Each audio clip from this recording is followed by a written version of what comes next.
guys, this is Melissa with momsimplelife.com, and today we are going to be planting more like leafy greens today. I went to our Hagen Foods and saw that they had a whole bunch of organic starts, and their starts were so much further along than mine. So I'm actually going to sit there and plant theirs first and try to keep mine going since they're still little babies, and then trade them out later. But here it looks like so far. At the very end here I have onions. I think those are red onions. I'm not quite sure. Honestly, I bought them without even looking at what type they have. But I did end up finding Walla Walla onions today, which is the onion of our state.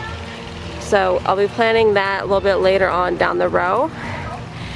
So right now I have on this side of the bed is basically all the greens I'd be picking for like daily meals, and then on the other side are the ones that grow a lot longer, might get a little bit bigger too on this side, and where I don't need to access them as much, I put it on this side.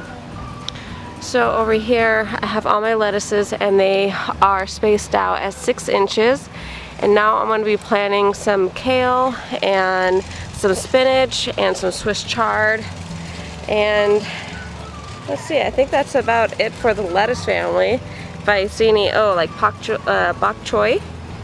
I don't know if I pronounced that right. I've never had it before, but I figure, hey, might as well grow it and see what it tastes like. So first I took a tape measure and I measured out basically that wood is going to be where my water pipe is going to be. So this is going to be acting like 2 18-inch beds. So that wood is basically 9 inches from the end, which is basically halfway for the 18-inch bed. So now I just take my ruler and start planting. I have my Mittleider planting guide out just to direct me on where to plant.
Okay, so when you get your starch from the store, you'll sit there and see how this is kind of sticking up here. Let me try to spread this out here.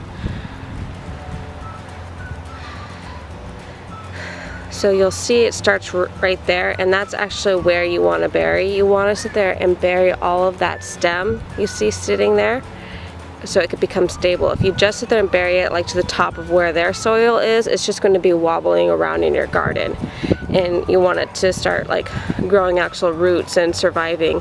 It will just topple over and kind of die. Same thing for lettuce and any other kind of leafy greens.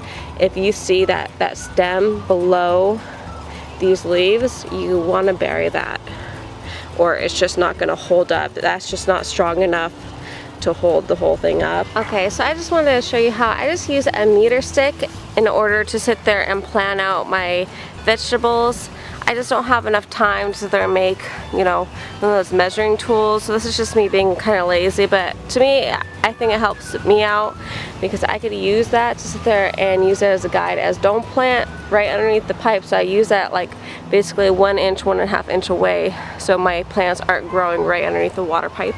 So I planted all the Swiss chard. I have one more container of Swiss chard here, but I'm actually just going to give that to my neighbor because I have so much Swiss chard that came out of that one container after dividing it up, and it was a lot more than I thought. I should have just bought one transplant because there was a lot more than just 6, and I just carefully kind of divided it. If some of them die, that's fine because I actually I'm growing Swiss Chard in the house from seed myself, so I could just sit there and substitute a lot. But of course the ones in the house are really small right now, so, and these actually get pretty big.